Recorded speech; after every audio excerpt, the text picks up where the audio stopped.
Assalamualaikum warahmatullahi wabarakatuh. Jumpa lagi dengan saya Riwahyono dalam kajian bahasa Indonesia untuk penulisan ilmiah. Teman-teman sekalian, pada kesempatan kali ini saya ingin memberikan penjelasan tentang penulisan kalimat secara sederhana, tetapi kita terhindar dari kesalahan-kesalahan penulisan kalimat yang tidak efektif.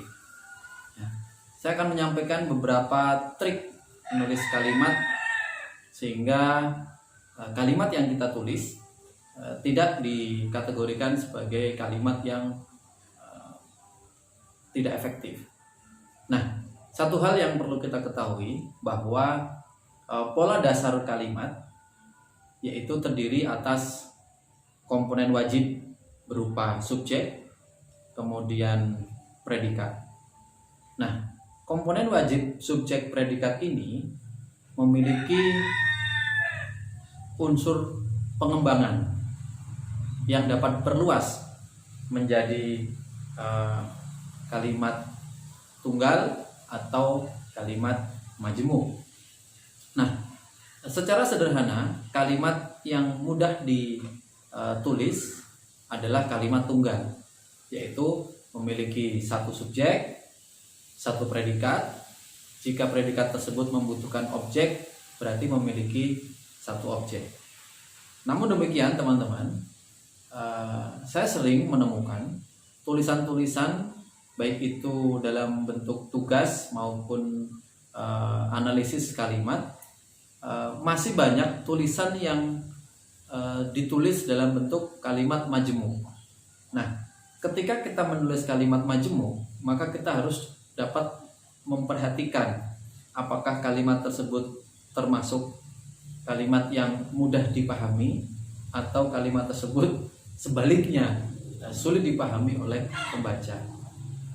Semakin panjang tulisan, kemungkinan akan muncul kesalahan. Oleh karena itu, saran saya adalah sebaiknya kita membuat tulisan berupa kalimat tunggal. Teman-teman sekalian, untuk dapat terhindar dari kesalahan penulisan, kita harus mampu memilih kata-kata yang relevan dengan kalimat yang kita tulis. Nah, kemampuan dalam memilih kata-kata termasuk dalam kategori kemampuan diksi, memilih kata. Nah, jika kita sudah mampu menentukan pilihan kata yang benar, maka kita akan diskusi selanjutnya, yaitu penulisan kata baku. Sehingga nanti kita akan berlanjut pada pertemuan berikutnya setelah nanti kita dapat memberikan penjelasan dengan jelas bagaimana cara menulis kalimat. Nah, teman-teman, pola kalimat terdiri atas 6 jenis pola kalimat, yaitu pola kalimat yang terdiri atas subjek predikat, berarti kalimat tersebut tidak membutuhkan keberadaan objek. Contohnya, orang itu sedang membaca, kemudian ia terjatuh, kemudian kami berlari, kemudian mereka sedang tidur. Itu contoh-contoh kalimat yang tidak membutuhkan keberadaan objek. Nah, kemudian pola yang berikutnya yaitu pola kalimat subjek predikat objek. Nah, karena pola ini memunculkan keberadaan objek, maka harus dimunculkan objeknya. Contohnya, mereka membeli mobil. Karena jika kalimat itu hanya mereka membeli saja, maka bukan termasuk kalimat efektif. Selanjutnya, kami membangun gedung. Nah, kata gedung ini sangat dibutuhkan sehingga kalimat tersebut menjadi semakin lengkap dan efektif. Berikutnya ada lagi, mahasiswa itu mendapat hadiah. Nah, kata hadiah adalah berupa objek, sehingga penulisannya harus dimunculkan. Jika tidak muncul, kalimat tersebut tidak efektif. Nah, pola yang ketiga yaitu pola subjek, predikat, pelengkap. Nah, pola yang ketiga ini membutuhkan keberadaan pelengkap, tetapi tidak bersifat wajib. Artinya tidak ada pun tidak apa-apa. Contohnya, kami sedang berdiskusi tentang kenaikan bahan bakar. Nah, kata tentang kenaikan bahan bakar ini merupakan salah satu bentuk pelengkap karena keberadaannya tidak terlalu dibutuhkan dalam kalimat tersebut. Ya.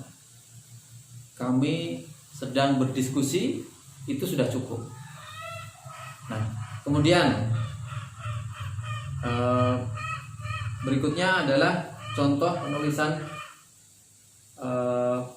pola kalimat yang terdiri atas subjek, predikat, keterangan.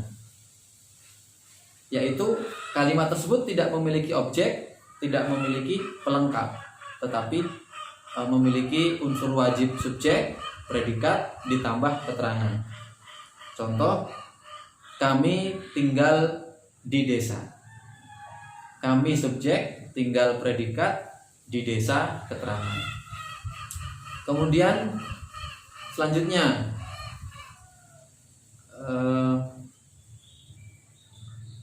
mereka berdiskusi di kelas. Nah, kata mereka fungsinya sebagai subjek, berdiskusi sebagai predikat, di kelas sebagai keterangan. Sehingga kalimat tersebut tidak membutuhkan objek dan tidak membutuhkan pelengkap. Nah, pola kalimat yang kelima yaitu subjek, predikat, objek, pelengkap. Nah, pola kalimat ini terdiri dari kata dia sebagai subjek, kemudian mengirimi sebagai predikat, kemudian ibunya sebagai objek. Karena jika hanya dia mengirimi saja, nah itu tidak efektif karena tidak ada objek yang muncul. Nah, kemudian dia mengirimi ibunya uang. Nah, kata uang ini fungsinya sebagai pelengkap. Jika kita tambahkan keterangan, bisa jadi dia mengirimi ibunya uang kemarin. Nah, sehingga kata kemarin itu termasuk kategori keterangan, sehingga kalimat tersebut polanya menjadi subjek, predikat, objek, pelengkap, keterangan. Nah, yang terakhir adalah pola kalimat subjek, predikat, objek, keterangan. Ini adalah pola kalimat yang lengkap yang sering kita gunakan untuk pembelajaran dari sejak SD hingga ke perguruan tinggi dalam bentuk pola kalimat dasar. Nah, contohnya kami memasukkan uang ke bank.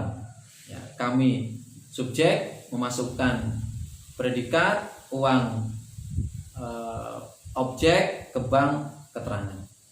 Contoh lagi, ayah membacakan adik di Maaf, ayah membacakan adik buku cerita di kamar. Nah, ini berarti lengkap. Ayah subjek, membacakan predikat, adik objek, cerita, buku cerita, pelengkap, di kamar, keterangan. Nah, itulah tadi berbagai jenis pola dasar kalimat yang harus kita ketahui agar kita dapat membuat kalimat efektif yang sederhana dan tidak terlalu panjang sehingga mudah dipahami oleh pembaca. Nah, selanjutnya teman-teman, untuk dapat terhindar dari kalimat yang tidak efektif, kita juga harus dapat memperhitungkan kapan kita ingin meletakkan kata hubung dan di mana kita akan meletakkan kata hubung. Nah, berikut ada kata hubung yang tidak bisa diletakkan di awal. Dan ini sering terjadi sehingga muncul dan menjadi kalimat yang tidak efektif. Pertama, kata hubung sehingga. Berikutnya kata hubung dan. Selanjutnya kata hubung atau.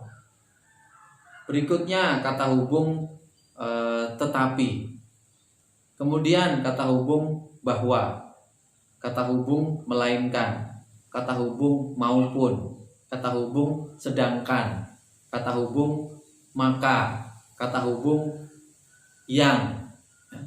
Nah, itu ada lagi kata hubung dari. Nah, kata hubung tersebut merupakan kata hubung yang tidak bisa diletakkan di awal. Maaf, tadi dari termasuk kata depan ya, jadi lebih tepatnya kata depan, bukan kata hubung.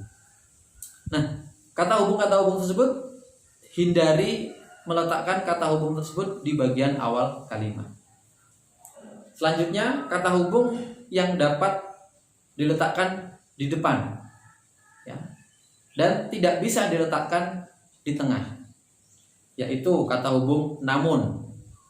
Ya, akan tetapi, kata hubung oleh karena itu, kata hubung oleh sebab itu, kata hubung berdasarkan hal tersebut. Ini kata hubung yang menunjukkan pertentangan, menunjukkan sebab akibat, menunjukkan simpulan juga. Ya. Selanjutnya kata hubung jadi, kemudian kata hubung selain itu, dengan demikian, ya, sementara itu, ya, di samping itu. Nah, itu merupakan kata hubung yang bisa kita gunakan untuk menulis kalimat yang diletakkan di awal kalimat agar kalimatnya menjadi semakin baik dan semakin halus, mudah untuk dibaca. Kemudian ada juga kata hubung yang letaknya fleksibel. Dia bisa diletakkan di awal, bisa juga diletakkan di tengah, yaitu kata hubung karena, kata hubung meskipun, kata hubung walaupun, untuk, jika, apabila, agar, dengan, ketika, dan supaya. Nah, namun demikian teman-teman, ketika kita meletakkan kata hubung tersebut di awal, kita harus memberikan batas berupa tanda baca koma untuk melanjutkan ke kalimat aslinya atau ke kalimat utama, ke kalimat inti yang diawali oleh subjek.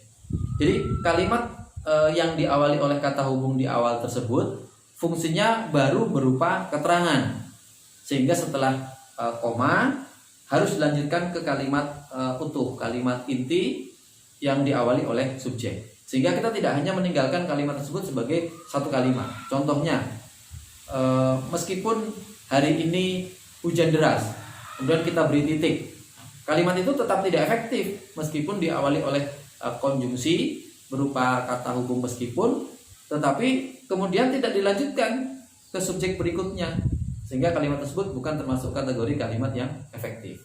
Mestinya meskipun hari ini hujan deras, koma, dilanjutkan kami tetap berlatih. Nah, itu menjadi kalimat yang lengkap. Kemudian teman-teman,